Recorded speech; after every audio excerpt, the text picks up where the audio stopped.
Bonsoir chers téléspectateurs de la télévision rwandaise, heureux de vous retrouver en cette émission spéciale sur la balkanisation de la République démocratique du Congo.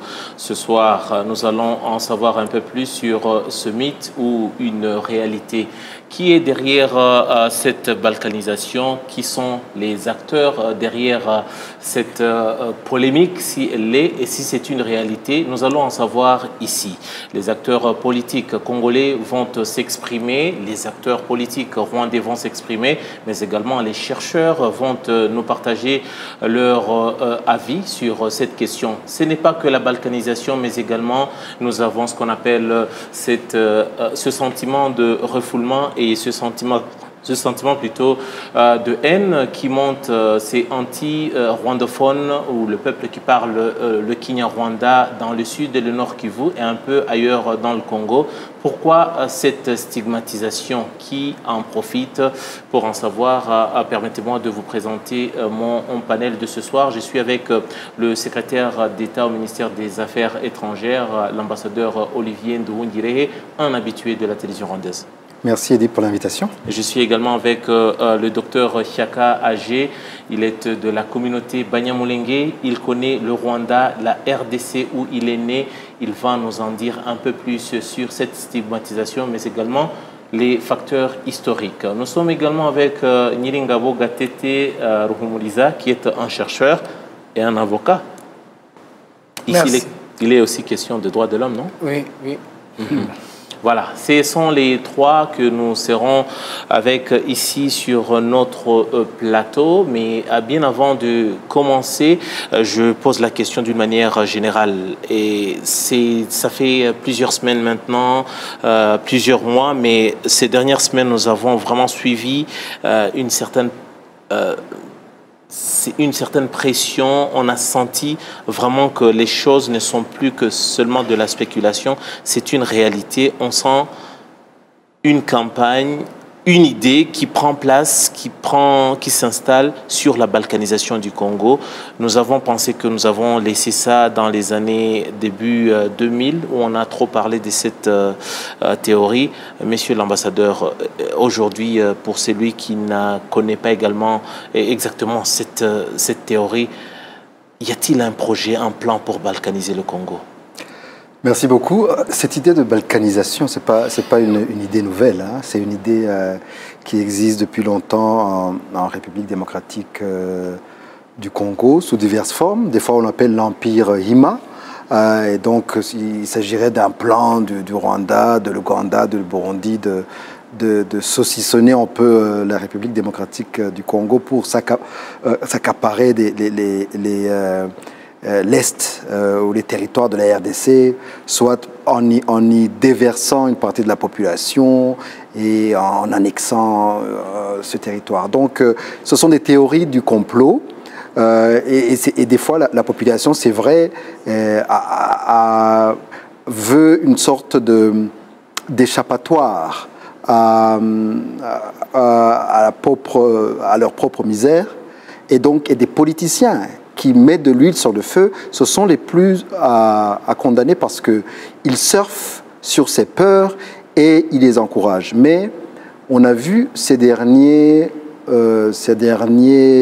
mois une résurgence de cette idée, de cette théorie du complot, ce qui étonne, puisque en fait, cela arrive au moment où le président de la République démocratique du Congo, Félix-Antoine Tshisekedi, est en train de mener des opérations militaires décisives contre les groupes armés qui, je dirais même, sont en train de balkaniser le Congo. Ce sont ces groupes armés qui sont en train de prendre une partie des territoires, en train de rançonner la population, d'exploiter les ressources naturelles, de piller, de tuer, de violer.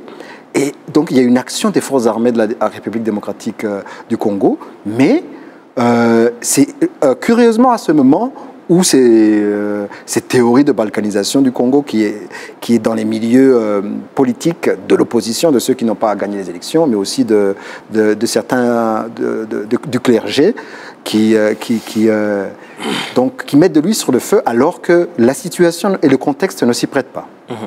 Docteur Chiaka, c'est quand même assez grave lorsque de tels propos trouvent des supporters même au niveau du clergé. Tout à fait d'accord, mais je vais continuer sur la lecture que faisait monsieur le secrétaire d'État, parce que, comme il a dit tantôt, l'idée n'est pas nouvelle. Nous sommes nés au Congo, nous sommes nés et grandis au Congo, mais c'est la première fois que ça prend une telle dimension. À l'époque, on l'attendait, ça se disait, mais de manière très timide. Mais pour le moment, ça a pris une autre dimension, à mon avis très inquiétante. Pourquoi Je vais peut-être y arriver, mais je voudrais commencer par préciser que ça relève de l'utopie. Il n'y a aucun élément objectif qui permet aujourd'hui, surtout pas dans le contexte actuel, de penser à la balkanisation de la RD Congo. Les relations se sont améliorées avec le Rwanda parce que tous les mots de la RDC étaient lancés contre le Rwanda. Tout le monde considère que tous les malheurs de la RDC venaient du Rwanda. Mais aujourd'hui que les relations se normalisent, c'est surprenant, c'est même déroutant. Je ne comprends pas pourquoi ça a été récupéré, mais je pense que ça a à faire avec un discours de la haine qui a été construit par les gens comme Honoré Ngwanda, je pense. Qui est l'ancien de... C'est un ancien de Mobutu. Un des proches. Très proche, c'est un nostalgique, j'imagine, parce qu'il était très important à l'époque de Mobutu. Mais si vous visitez un peu les sites YouTube, il a beaucoup de vidéos sur le Rwanda, contre les rwandophones. J'imagine que c'est à partir de ce discours que le clergé a été piégé. Gatete, vous êtes, je vous ai introduit comme chercheur, mais également juriste, avocat, mais vous êtes également blogueur. Un des très actifs que nous avons ici au pays et même dans la région. Vous ne pensez pas également que l'époque des réseaux sociaux contribue également à attiser le feu, ou c'est facile, comme l'autre qui disait que les réseaux sociaux ont donné la parole même aux gens qu'on ne pouvait pas entendre, qui n'avaient pas droit à la parole à l'époque? Oui, mais d'accord, les réseaux sociaux, comme tout réseau, en fait, ils sont alimentés par des gens. Mais dans cette situation de balkanisation, il y a des éléments assez contradictoires, flagrants, que les gens ne relèvent pas. Par exemple, la balkanisation dont on parle, en fait, les Congolais qui en parlent sont soucieux de perdre des terres, pas des peuples.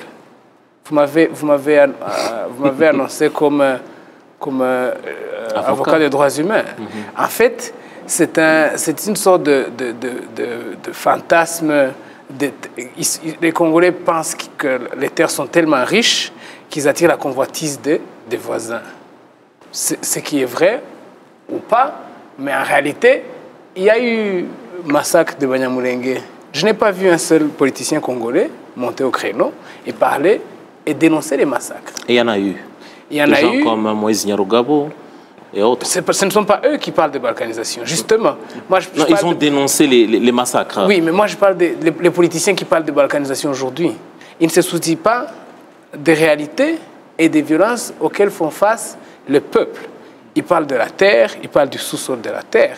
Ils ne parlent pas des gens qui vivent au-dessus de ces terres, qui sont en réalité la plus grosse richesse de cet espace-là. D'une part. D'autre part, vous avez des politiciens comme Mozito, qui d'abord, qui est ancien Premier ministre, malheureux. Ancien Premier ministre, et même son colistier, le candidat malheureux en question, Fayoulou, qui d'abord, Mozito déclare ouvertement son intention d'annexer le Rwanda et se retourne pour l'accuser le Rwanda de balkanisation. Donc en fait, c'est une accusation à miroir, c'est comme ça qu'on appelle ça. Donc eux, ils veulent balkaniser le Rwanda. Encore une fois, c'est un fantasme, mais en faisant cela, ils se retournent ensuite pour dire que c'est le Rwanda qui veut annexer le Congo. En fait, annexons-le avant qu'eux nous annexent. C'est comme ça que ça fonctionne. Tuons-le avant qu'ils nous tuent, etc. Donc, c'est deux éléments qui sont très intéressants.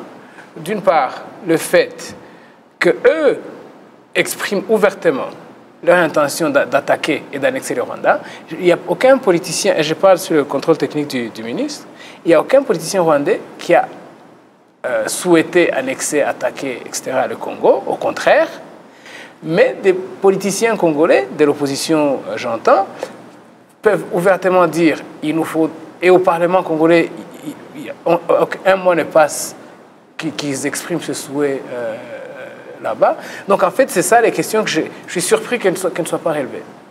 Qui d'autre qui doit parler de la République démocratique du Congo mieux que son président de la République qu'on appelle garant de la nation, si je dois aussi me référer par rapport aux termes juridiques. Le président Félix Antoine Tshisekedi était récemment en tournée en Europe et à Londres, il a eu à s'entretenir avec la diaspora congolaise sur place. En Europe, on retrouve des opposants ou des hommes, des radicaux même, sur le plan européen. Peut-être l'ambassadeur Ndoungiro va nous en parler un peu de cette mouvance et de toutes ces forces qui sont sur le continent européen. Là, il s'exprimait par rapport à ce projet de balkanisation. Écoutez ce que le président Tshisekedi pense de cette balkanisation et cette hantise qu'on remarque dans le chef de certains membres de la diaspora congolaise en Europe. Botika Kolanda Biloba Loba. Balkanisation. Je voudrais vous demander d'éviter de prêter vos oreilles aux rumeurs infondées et sans soubassement. La balkanisation n'existe pas, ni dans le plan ou encore moins dans l'action. Que tout Congolais se sente fier et se rassure que son pays ne va nullement pas changer. Je voudrais envoyer un message à tous ces Congolais qui n'ont pas encore compris ceci. Ces Congolais qui ont choisi les manifestations et les injures et de violenter leurs compatriotes congolais en se disant combattants, eh bien, je dis non. Le vrai combattant est celui qui se bat pour la vérité. C'était là donc le président Tshisekedi qui s'exprime. C'est quand même contradictoire. Qui devrait parler ou alerter le monde par rapport à cette balkanisation? C'est plutôt le président de la République. Oui, qui est le premier responsable des affaires du pays. Exactement. Si balkanisation il y avait, ce serait le président de la République qui devrait alerter le monde. Mais cela est la preuve qu'il s'agit d'un mouvement de haine, un mouvement de xénophobie qui a été initié par des hommes politiques, on en a parlé. Il y a aussi l'ancien candidat malheureux qui en parle souvent et même qui parle de l'infiltration de l'armée congolaise par les Rwandais sans donner le moindre élément de preuve. Et puis il y a aussi le cardinal qui a parlé aussi de Rwandais qui ont déversé la population rwandaise venue de Tanzanie à l'est de la RDC. Donc c'est assez bizarre que ce ne sont pas les autorités congolaises qui alertent le monde de cette soi-disant balkanisation, ce qui est la preuve que c'est un mythe qui est seulement entretenu par des politiciens, des hommes du clergé qui veulent en fait faire ce qu'en anglais on appelle de cheap populisme, pour plaire, pour surfer sur les peurs populaires. Normalement, les peurs populaires dans chaque peuple, ils existent. Il y a toujours des théories du complot dans chaque peuple.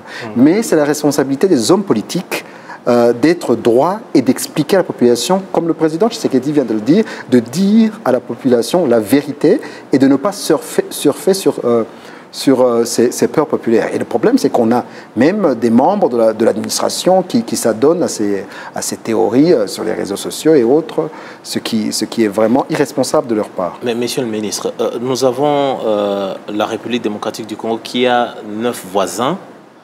Mais pourquoi toujours le Rwanda revient à table? Pourquoi on ne parle pas d'autres voisins? C'est-à-dire que le Rwanda a des intérêts particuliers par rapport aux autres 8 voisins restants? En fait, quand on commençait l'émission, je disais que la soi-disant balkanisation a aussi il y a d'autres versions, d'autres synonymes, comme l'Empire Hima. Vous vous rappelez de cette théorie de l'Empire Hima, qui n'est même pas uniquement congolaise. Il y a bien sûr des Rwandais de l'opposition qui en parlent. Il y a même un juge qui en a fait la base de sa théorie. Le juge espagnol Fernando André Meirelles, il en a fait la base de son ordonnance. Et donc, il y a ce mythe-là d'un empire Hima du Rwanda, de l'Ouganda et du Burundi. C'était il y a quelques années, 25, 30 ans, il y a 30 ans qu'on en parle déjà. Et donc l'objectif, c'est de dire, ces trois pays qui veulent s'accaparer le Congo. On ne parle pas de la Zambie, on ne parle pas de la Centrafrique et d'autres pays, mais et d'ailleurs, vous avez remarqué qu'on parle de Rwandais, mais aussi dans beaucoup de discours au Congo, on parle de Tutsi.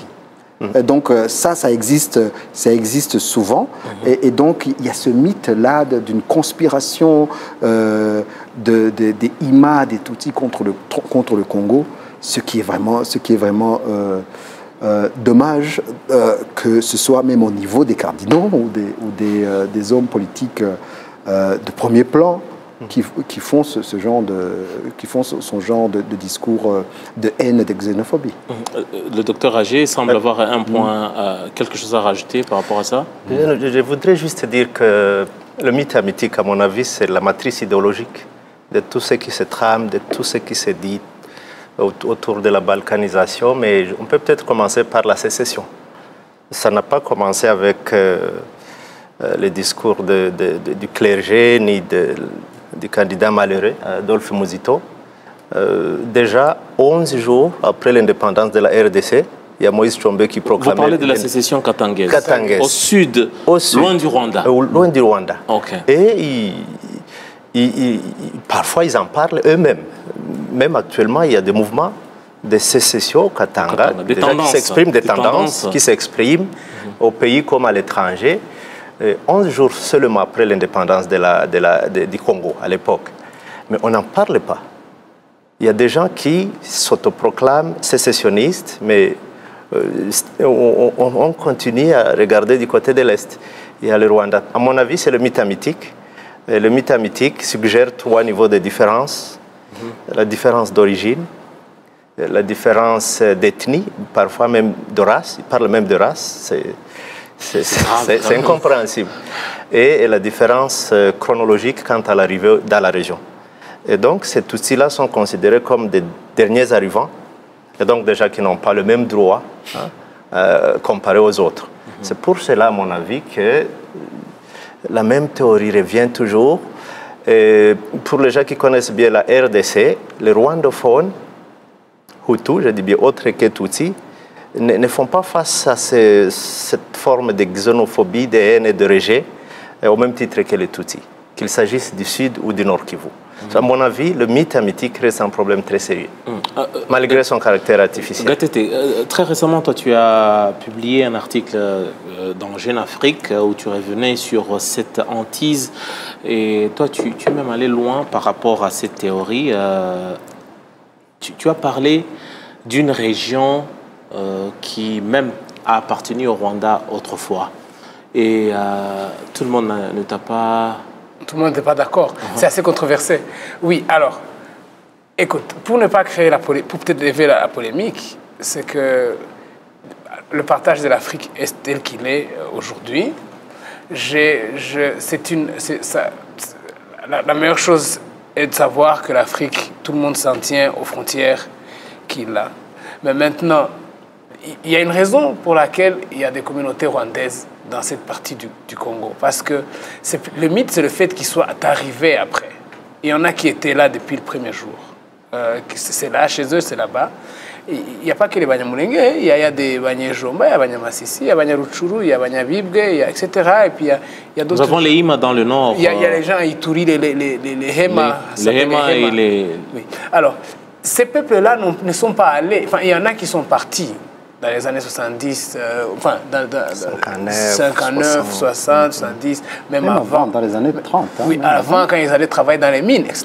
Ça, c'est des gens qui sont partis. Le même colon qui a divisé, qui a partagé l'Afrique, mais on n'a pas demandé aux Rwandais et aux Congolais ce qu'ils en pensaient. C'est ça qu'il faut que les gens commencent à regarder. On ne nous a pas consultés pour dire vos frontières s'arrêtent où, vous voulez vivre comment.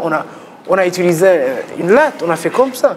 Et puis, c'était une cartographie de la propriété privée de Léopold II. Roi de Belge. Roi de Belge. Alors, alors ces terres-là appartiennent aux gens qui y vivent. Ça n'appartient à personne d'autre. Est-ce que ces gens-là, au fond, je ne sais pas si ces gens-là ont envie d'être Congolais ou d'être Rwandais, ils ont envie de vivre tranquillement, ce qu'on appelle une autodétermination interne. Ça signifie vivre en paix, avoir accès aux droits et aux libertés dans son pays. Peu importe, ce pays peut s'appeler Zaïre ou Congo, ou démocratique, ou Congo Kinshasa, Congo belge, etc., ou Congo belge, pourvu qu'ils vivent bien sans être lésés et discriminés du jour le jour. Bon, mais maintenant, une autre chose, c'est que ces gens-là qui habitent là-bas, vous rendez compte qu'après le génocide, ils font face à la même équipe qui a commis le génocide contre les Tutsis au Rwanda, se déplace vers le Congo. Donc il y a un travail d'idéologie génocidaire qui s'installe aussi. En fait, cette théorie qui est la plus grosse théorie du IMA était en fait une manne pour cette frange des gens qui, les FDLR, etc., leur mission déclarée, c'est cette région ne vivra jamais en paix tant que les Tutsis seront ici. En réalité, si on regarde l'histoire, la dernière fois que le Congo a connu ses années de gloire, c'est quand les Rwandais faisaient partie du Congo, de la gouvernance, en toute quiétude. Moi-même, je suis né au Congo comme lui. Même si moi, je n'ai jamais été Congolais, moi j'étais Rwandais, j'étais réfugié. Mais pendant qu'on était là, on vivait beaucoup plus paisiblement qu'aujourd'hui. Alors, la question au fond, c'est qu'il y a eu... Bon, d'abord, il y a une histoire de guerre, notamment par rapport à cette histoire-là de Rwanda post-génocide qui se fait attaquer par des génocidaires du Congo. Donc, on a une histoire de guerre entre le Rwanda et le Congo. Après, on a cette idéologie génocidaire qui est répandue dans le Congo. Mais après, vous avez aussi les gens qui étaient là avant, qui ont été chassés. Les Mobutistes, les Abialimanistes, les franges internationales qui les soutiennent, ils sont encore en vie. Alors ces gens-là continuent de travailler. Et c'est ces gens-là qui surfent sur qui exploitent ce qu'il a dit, qui exploitent les bases instincts. Toi tu es comme ça, toi tu es comme ça. Enfin moi je pense que c'est ça la question. Mais j'aimerais bien qu'on passe aux avantages quand même, qu'on a gagné au rapprochement.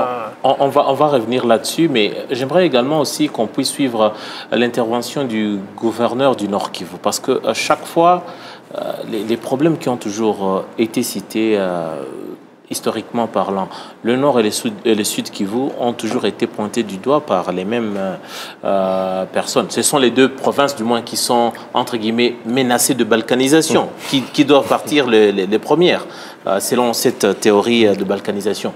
L'autorité provinciale, c'est le gouverneur du Nord Kivu, il s'appelle Kasevita Charlie. Lui, il parle. C'est dans une conférence de presse de la semaine dernière, il s'exprime également sur cette théorie de balkanisation que lui semble n'avoir aucune idée. Moi, je n'ai jamais cru, pas parce que je suis naïf, mais parce que je crois à la République démocratique du Congo. La balkanisation ne peut réussir si nous, les Congolais, nous la voulons plutôt. Il faut savoir les conditions et les éléments qui peuvent soutenir cette thèse. D'abord, la volonté de se séparer de l'ensemble. Cette volonté-là n'a jamais existé dans les chefs des enfants du Nord Kivu. Et pourquoi ça partirait du Nord Kivu? Parce que, je ne sais pas, peut-être les gens peuvent faire l'analyse à cause des problèmes que nous avons, que ce soit la guerre de l'AFDL, elle était partie d'ici, que ce soit la guerre de CNDP et tout ça, les gens font l'association des idées. L'association des idées. Il parle de la guerre de AFDLRC, il parle exactement de la période de 96 où Laurent Désiré Kabila arrive avec une idée fixe de faire partir Mobutu et de libérer le Congo. Laurent Désiré Kabila, qui est aujourd'hui considéré comme héros national au Congo. Il parle des CNDP. Tout ça, ce sont des mouvements rebelles congolais. Il ne parle pas de pays. Pourquoi, tout d'un coup, il revient sur des histoires anciennes, mais qui aujourd'hui, lui ne comprend pas pourquoi on part de 96, des années 98, pour aujourd'hui tomber 20 ans après, revenir encore sur cette idée de balkanisation que lui ignore. Oui, en fait, à l'époque, on en parlait, bien sûr, à l'époque des guerres du Congo et de différents mouvements rebelles, CNDP, M23. Et puis, ça s'est calmé un tout petit peu. Et puis maintenant, ça revient en force. Mais déjà, le fait que le gouverneur du Nord Kivu, la personne concernée qui dirige un territoire qui devait partir le premier, ne soit pas au courant de cette balkanisation, montre en quoi cette théorie est farfelue. Et on voit des politiciens comme Martin Fayulu qui ont fait le voyage dans cette région, même le cardinal, en parlant de cette balkanisation, alors que les autorités locales et les personnes, on ne voit pas de cette balkanisation. Donc, c'est vraiment d'une irresponsabilité dont les personnes concernées ne mesurent pas la gravité. Parce que lorsqu'on est dans nos pays, vous savez, lorsqu'on a une parcelle d'autorité, on doit faire attention à ce qu'on dit, à des théories qu'on propage, puisque cela peut aboutir à des violences, à des actes de xénophobie, non seulement contre des Rwandais ou d'autres étrangers, mais aussi des actes contre des Congolais, des rwandophones qui sont là sur le territoire. Puisqu'on a parlé des Banyamulenge et d'autres, ce sont des gens qui sont sur le territoire du Congo, qui ont la nationalité congolaise, qui ont été dans cette partie du territoire avant l'existence du Congo. Avant l'existence du Congo. Donc, il y a une confusion terrible. On dit même que les Banyamulenge congolais, ça n'existe pas, que ce sont tous des Rwandais qui doivent retourner chez eux. Ça, c'est vraiment cette xénophobie-là. Je pense que ceux qui la propagent doivent faire attention, puisqu'on a vu dans beaucoup de parties de ce monde ce genre d'idéologie. En fait, chez nous, on l'appelle l'idéologie du génocide. Oui. Ça ressemble à ça, en fait. Donc, ça va très lentement, très doucement. Cette exclusion-là? Cette exclusion et une haine qui est distillée dans la population. Petit à petit, la xénophobie, on en rajoute une couche chaque jour. Et puis après, ça prend de l'ampleur et c'est devenu un monstre incontrôlable. Donc, c'est pour ça que je dis vraiment aux politiciens congolais et même aux cardinaux qui sont en charge vraiment de faire passer une parole d'amour et de fraternité, vraiment d'éviter ce genre de paroles. Gatete, je te vois sourire et presque rire. Le ministre est bien d'accord. Parce qu'on croyait justement que les cardinaux étaient là pour ça. Nous, on a toujours cru que les églises étaient là pour prêcher l'amour, la fraternité, etc. Pas pour diviser les gens, c'est dommage. C'est très dommage. Mais en fait, c'est une indigestion des élections passées. Vous savez, si vous avez suivi les informations, l'Église catholique, la CENCO, comme ils appellent ça, le Conseil épiscopal, avait donné comme gagnant le candidat Fayulu. À maintes reprises, tu vois, apparemment, ils avaient leurs propres chiffres, etc. Mais tout cela n'a pas eu lieu, donc ils n'ont pas encore jusqu'à présent digéré. Ils ont reçu un sacré coup sur la cafetière, comme on dit, et puis ils ne sont pas encore réveillés de ça, donc ils ont trouvé une chose, un mantra trop facile et qu'ils essaient de surfer. Parce que vous savez, ils ont besoin d'exister. Vous savez, à un moment donné, la CENCO était très puissante. Besoin d'exister, c'est-à-dire qu'on ne peut pas... Politiquement. Il n'y a pas un autre projet de société, il n'y a pas un autre discours à tenir. De survivre politiquement. Mais comment vous pensez que Marine Le Pen existe? Comment vous pensez que tous les partis de droite extrême existent? Mais c'est le projet le plus... C'est l'approche la plus facile. Le raccourci le plus court, c'est la xénophobie, c'est la stigmatisation, c'est l'exclusion. C'est comme populisme. Ça. Ce populisme, c'est trop facile. Ce que Gatete dit là, c'est très important parce qu'aujourd'hui, aussi, revenir par rapport à l'actualité, nous sentons un rapprochement qui est tellement visible dans plusieurs domaines entre le Rwanda et la République démocratique du Congo. Vous pensez que c'est pour de raisons politiciennes que cette théorie également arrive? Ça, c'est sûr. Y a-t-il des jaloux? Ça, c'est sûr, puisqu'on a vu, depuis l'élection du président Félix-Antoine Tshisekedi un rapprochement entre le Rwanda et la RDC, mais aussi une nouvelle approche. D'abord, sur le plan sécuritaire, Vous savez, les FARDC, donc l'armée du Congo ne s'est pas métamorphosée du jour au lendemain. Donc l'armée est toujours la même. Mais il y a eu un changement, c'est un changement de leadership, avec une volonté de s'en prendre à ces groupes génocidaires et terroristes qui sont à l'est de la RDC, les FDLR, les ANC et les autres.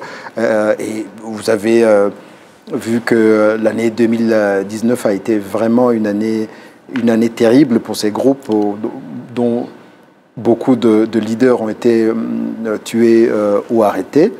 Et puis il y a aussi une volonté du président Tshisekedi de s'engager dans une intégration régionale et une coopération avec les pays de la région. Dans ses discours, lorsqu'il était venu ici pour le CEO Forum en mars, et dans d'autres discours, il a toujours parlé de coopération régionale, de laisser le passé au passé et de s'engager dans une coopération régionale, dans une intégration régionale. Et d'ailleurs, la RDC a fait une demande pour intégrer la communauté est-africaine, ce qui démontre la volonté du président Tshisekedi de vraiment de construire une région basée sur la coopération, l'entente, des projets de développement, et puis de laisser vraiment ce passé-là caractérisé par les violences et la guerre au passé.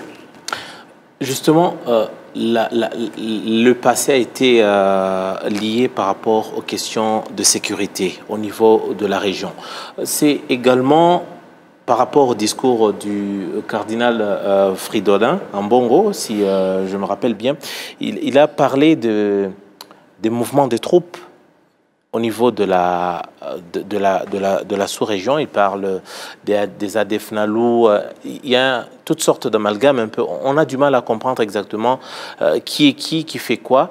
J'aimerais qu'on écoute une fois de plus le gouverneur du Nord Kivu, Charlie, qui parle de la présence des troupes rwandaises par le biais des relations entre le Rwanda et la RDC aujourd'hui, qui ferait à ce que le Rwanda ait la porte grandement ouverte pour se promener en RDC. On suit le gouverneur Charlie, ce qu'il dit ou pense de cette présence des troupes rwandaises. Vous avez évoqué des questions de troupes rwandaises. Je n'ai pas de formation comme gouverneur parce qu'en fait, nous aimons trop la spéculation au Nord Kivu. Mais je suis aussi de ceux qui pensent qu'il faut éviter la stigmatisation. Dans l'armée congolaise, on peut trouver toutes les communautés de la République démocratique du Congo. Il ne faut pas que quand vous arrivez à Béni, parce que les ADF Nalu ont recruté non seulement dans le district de Kasese, ils ont aussi fait captif certains Congolais de tous bords et ils ont obligé certains Congolais à devenir combattants. Et si vous trouvez 2, 3, 4 Renandais dans les EDF Nalu, et tu aurais la conclusion que les EDF Nalu sont des bananes.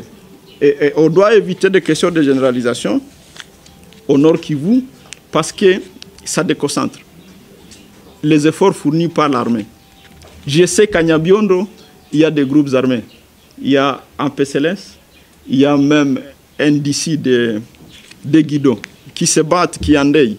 Et nous sommes en train de sensibiliser tous ces groupes-là pour qu'ils se désencagent, pour qu'ils se rendent auprès des FARDC et faire la paix ensemble. C'est le travail que nous faisons du côté de Nyabiondo, mais je n'ai aucune information sur la spéculation des troupes rwandaises. Quand les troupes rwandaises étaient arrivées ici, je crois à l'époque, tout le monde avait si. A fortiori, nous, qui gérons la province au quotidien, nous devrions déjà le savoir. Mais je vous confirme que je n'ai aucune information sur ça.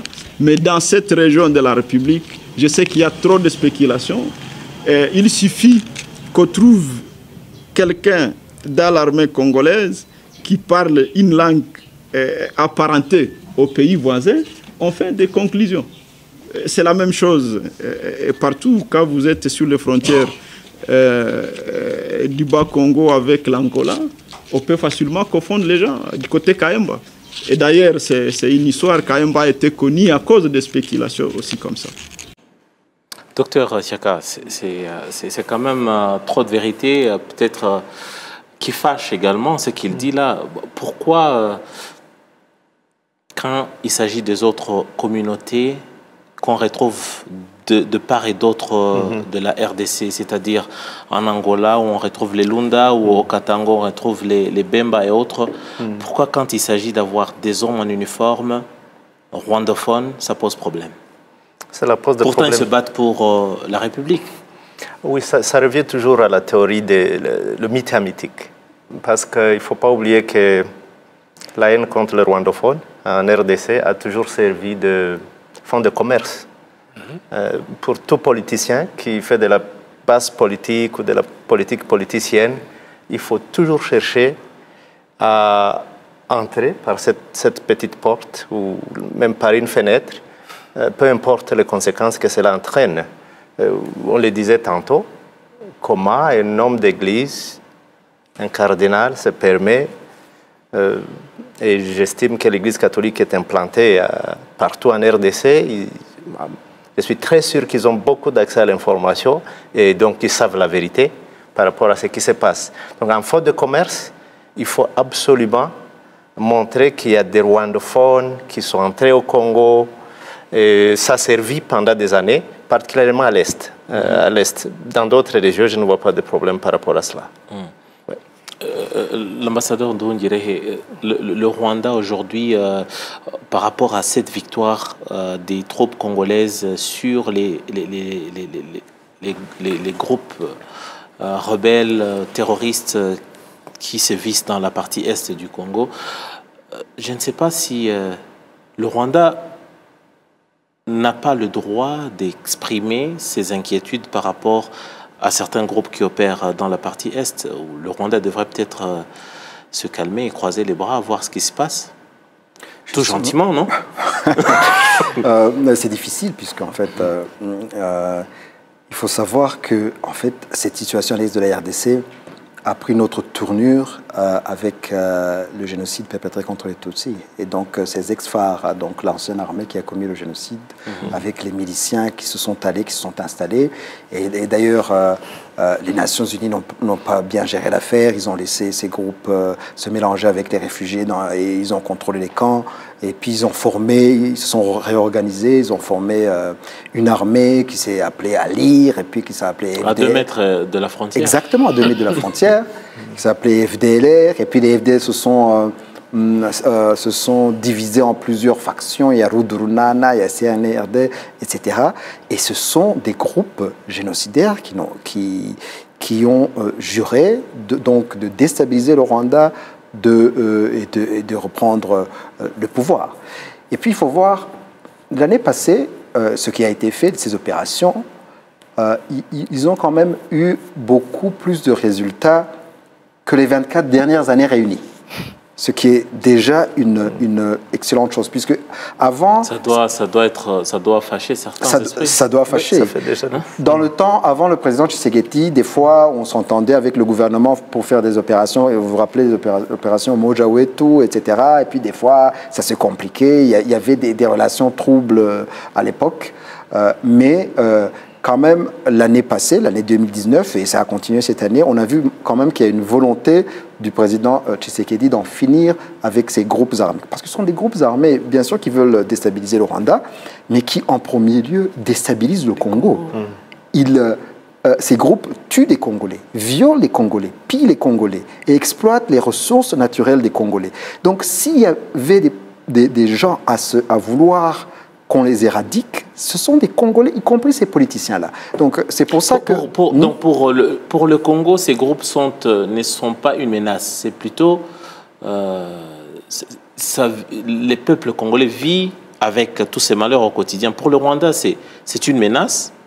Pour le Congo, c'est une réalité. C'est une réalité, mais pourquoi les gens qui vivent la réalité, Gatete, pourquoi les gens qui vivent cette réalité ne comprennent pas le danger qui les guette? Il faut un raccourci. Donc ils disent, quand il y a les FDLR et tous ces groupes-là, quand ils tuent et violent, on met ça sur le compte du Rwanda. En fait, c'est paradoxal. Le même ennemi du Rwanda, le même qui menace la sécurité. C'est très paradoxal. Donc si vous demandez à un Congolais qui est basé à Bruxelles, généralement dans les rues moitié sous pendant la journée, il va vous dire que les Congolais sont en train de souffrir dans l'Est à cause du Rwanda. Nous, on dit, mais on a les mêmes problèmes, on a les mêmes ennemis que que vous. Mais en fait, tout ce qui se passe à l'est de la RDC, tous les mouvements que M. le ministre vient de citer, qui sont là-bas, qui sont protégés, des fois, parce qu'en fait, vous savez, il y a beaucoup de gens qui ont fait de la politique, qui se sont maintenus en politique, qui se sont enrichis, qui ont fait des carrières militaires grâce à ces mouvements. Les mouvements qui sont au Congo, s'ils sont là aujourd'hui, 25 ans plus tard, alors qu'ils sont déclarés groupes terroristes par tout le monde, par les Nations Unies, par etc., c'est parce que ça avantage certaines personnes. Ces personnes-là ne sont pas rwandaises, ce sont des Congolais. Alors, si vous demandez à un Congolais, mais vous savez, il y a toutes sortes d'accusations qui se passent tous les jours. Quand le FDLR tue des gens au Congo, on accuse le Rwanda. Quand Runana, etc., etc. Donc, bref, les Congolais ont une théorie simple. Tous les malheurs qui se passent au Congo aujourd'hui, alors que le Rwanda demande, est-ce qu'on peut venir vous aider à résoudre la question? Ils disent, non, non, non, ne venez pas. Par contre, si cette question-là vous pourrit la vie aux Congolais, on accuse le Rwanda, c'est paradoxal. Alors, en fait, c'est ça. C'est pour ça que les Congolais ils disent que c'est la faute au Rwandais. Quand FDLR fait quelque chose, c'est la faute au Rwanda, etc. Et c'est ça le raccourci en fait, c'est la confusion totale, en fait. Cette confusion également, c'est par rapport au flux migratoire. Autre théorie, autre information qui est venue avec cette balkanisation, c'est le Rwanda qui déverserait ses citoyens sur le territoire congolais. Et c'est des citoyens rwandais qu'on déverse, encore une fois, au nord Kivu. Et le nord Kivu, par la voix du gouverneur, une fois de plus, il est étonné d'entendre qu'il y a des Rwandais, des masses de population qu'on déverse sur le Congo, des civils, cette fois, on ne parle pas des militaires. J'aimerais une fois de plus qu'on puisse écouter, parce que le ministre Ndoundile, vous avez réagi plusieurs fois par rapport à cette théorie de déverser les Rwandais sur le sol congolais. Lui, il parle exactement de ce flux migratoire. Il reconnaît qu'il y a des flux migratoires sur le sol congolais ce dernier temps. Mais qui sont ces gens exactement? Ce qui est vrai, il y a, comme dans tous les pays de l'Afrique centrale, il y a des troubles sociaux dans beaucoup de pays. Il est vrai aussi qu'il y en a au Burundi. Et ces gens cherchent où ils peuvent vivre tranquillement pour le temps qu'ils estiment qu'ils sont en insécurité dans leur pays. Malheureusement, aujourd'hui, ils ne respectent pas les règles migratoires. Il faut un peu les camouflages. Ils achètent le CPGL. Nous sommes dans la communauté de la CPGL. Quand ils passent à la barrière, ils ont le droit de passer. Personne ne leur demande où ils vont. Parce qu'ils ont les documents migratoires. Mais ils ne viennent pas comme des gens qui sont en train de fuir.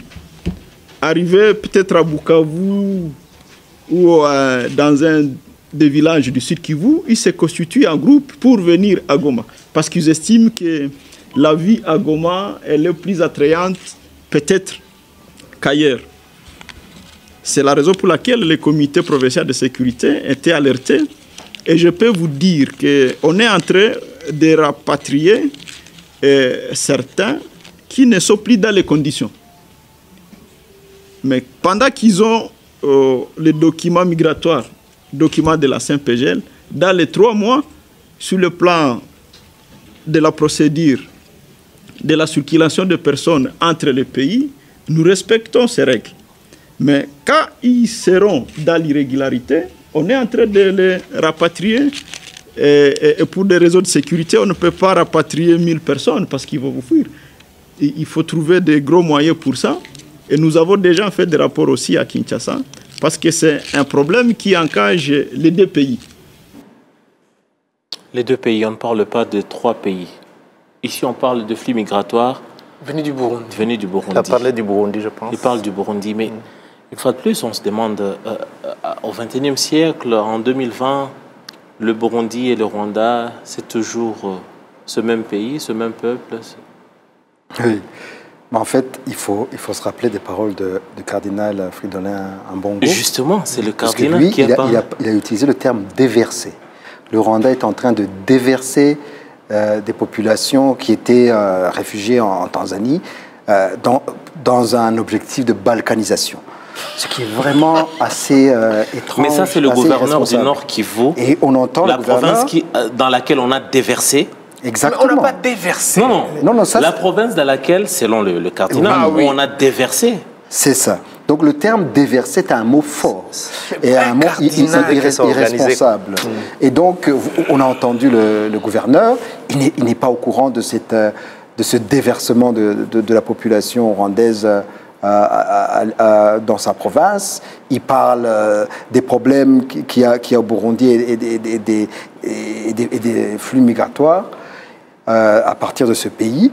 Et donc ce qui démontre vraiment qu'on est dans la folie la plus totale.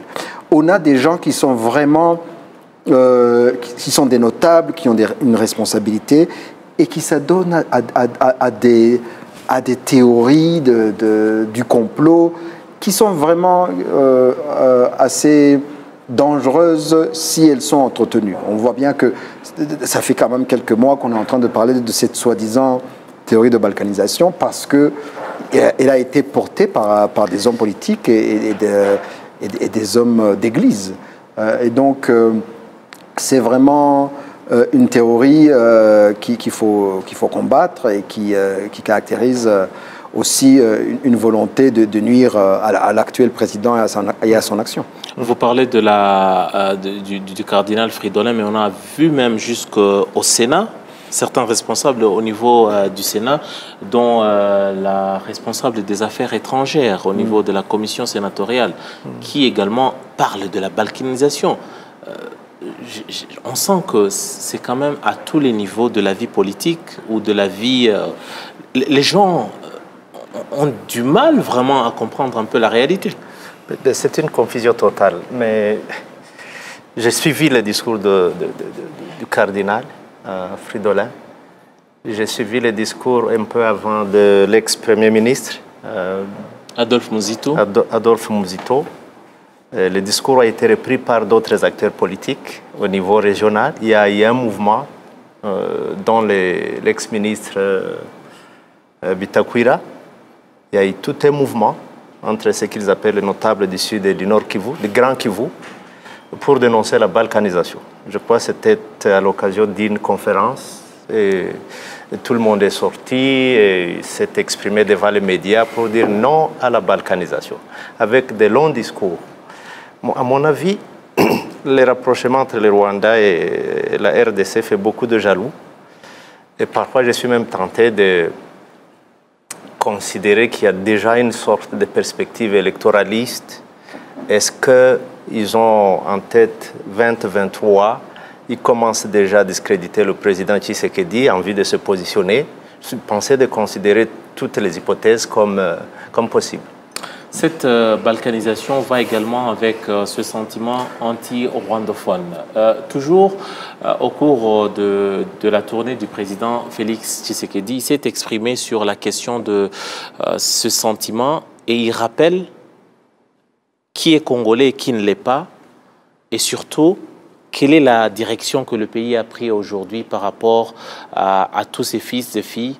On suit le président Félix Tshisekedi pour un peu rebondir sur ses propos juste après.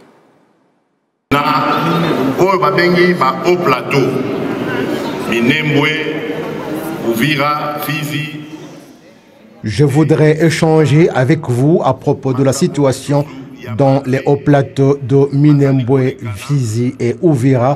C'est un des théâtres de violence, mais je vous rassure que nos yeux sont grandement ouverts.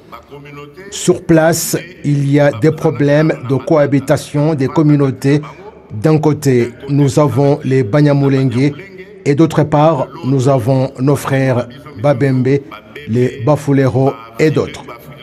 Comme vous le savez, dans nos pays, certaines communautés vivent de la terre pendant que d'autres sont dans l'élevage et cela suscite des problèmes de cohabitation.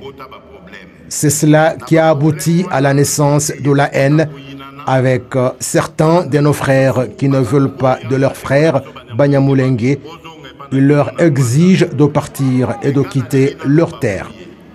Je veux vous dire ceci. Clairement, les Banyamulenge sont des Congolais. Arrêtons de noyer entre nous. Je veux qu'on se comprenne très bien.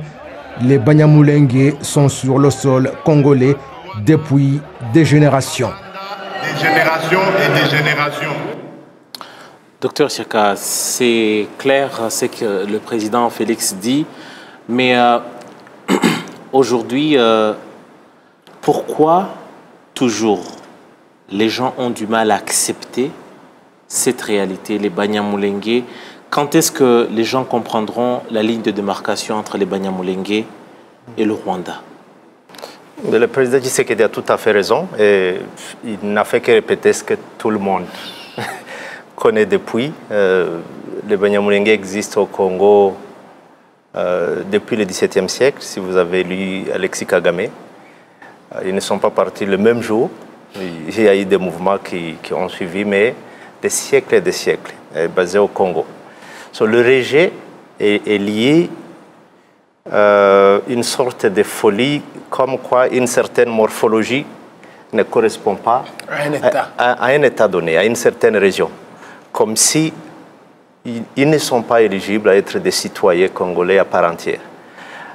Et c'est pour cela que chaque fois que des discours comme celui de la balkanisation reviennent, il y a risque que ces populations se fassent massacrer encore parce qu'ils vont payer la facture. Ce sont des voisins, ils sont proches, ils n'ont pas de protection. J'estime que ça ne fait que renforcer la vulnérabilité dans laquelle ils se trouvaient déjà. Vous parlez des répercussions sur les Banyamulenge, les Banyamulenge avec leur cohabitation avec d'autres communautés. Absolument, ces discours viennent empirer une situation qui était déjà très mauvaise, très fragile. Comme vous l'avez suivi, il y a eu beaucoup de massacres ces dernières années et ça risque de s'empirer parce que chaque fois qu'il y a balkanisation, on leur demande de rentrer chez eux au Rwanda. C'est une façon de les exposer. Il a aussi fait mention des statuts économiques. Il est vrai que les Banyamulenge sont des éleveurs, principalement, alors que les Babembe, les Bafulero vivent de l'agriculture. C'est là aussi qu'il y a un peu de la pêche, oui, pour ceux qui vivent au bord du lac Tanganyika. Bafulero, les Babembe aussi, en face du Burundi. Ça crée aussi des conflits autour de l'élevage, des champs, ça existait depuis. Mais aussi une sorte de complexe d'infériorité et de supériorité qui alimente une certaine idéologie de ressentiment. Mais je veux juste rebondir sur deux choses qui m'ont choqué dans toute cette polémique. L'utilisation des mots. Moi, je pense que le cardinal est allé trop loin. Même les politiciens... Mais il a bien choisi ces mots. Même les politiciens ne sont pas allés jusqu'à dire déverser. Déverser, c'est un mot qui signifie se débarrasser généralement des déchets ou des choses, etc.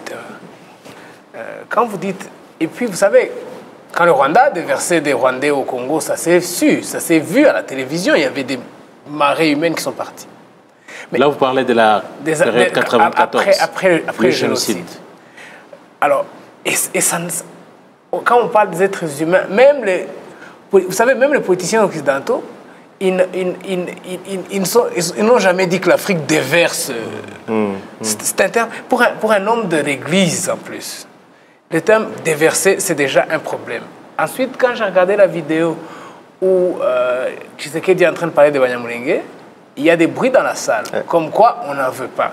Mais regardons, plaçons-nous dans l'espace, dans le temps et dans l'espace. Il se trouve où? Le discours se passe où? À Londres. Ces gens-là sont où? À Londres. Ils sont à Londres en tant que qui? Qu'est-ce qu'ils font à Londres? Si eux vivent à Londres, maintenant on laisse même la question. C'est ça la perversité de ce débat. C'est que vous avez un Congolais qui est né à Paris, qui a étudié en Belgique, qui a la nationalité anglaise, qui travaille dans l'administration, qui est anglais, qui a le passeport, qu'on ne discrimine pas, qui est en train de crier, qui ne veut pas de Banyamulenge à Goma ou à Minembwe. Même pas Lui, Goma. il n'est jamais arrivé à Minembwe. Il est né à Paris, il a étudié à Londres, etc. Mais il est en train d'avoir des délires xénophobes, alors que lui-même est en position de vulnérabilité xénophobe. C'est là que ça te montre que les gens ont dépassé la raison. On n'est plus dans un espace de raison. Vous avez des gens qui sont des citoyens à part entière en Occident, qui sont en train de demander à ce que des gens... On est au XXIe siècle, on est en 2020. Vous savez, les gens de Goma et de Gisenyi, c'est à peine s'ils se rendent compte, quand ils sont à gauche ou à droite, les mœurs sont les mêmes, les cousins, les gens mangent ensemble, traversent 5 fois, 10 fois par jour. Mais quand vous êtes dans un délire comme ça, de haine ethnique, qui n'a aucun sens, alors que vous-même, vous êtes dans une situation d'accueil, dans un pays qui est en train de vous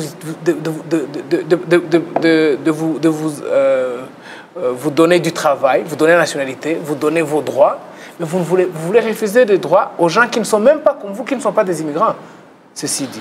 Donc c'est assez... Ça se comprend. Je pense qu'on mène à la fin de notre émission. Peut-être, comme on dit, tout seigneur, tout honneur. Monsieur le ministre, vous pensez que ceci va endommager ou quelles sont les conséquences sur les relations entre le Rwanda et la RDC aujourd'hui par rapport à cette balkanisation?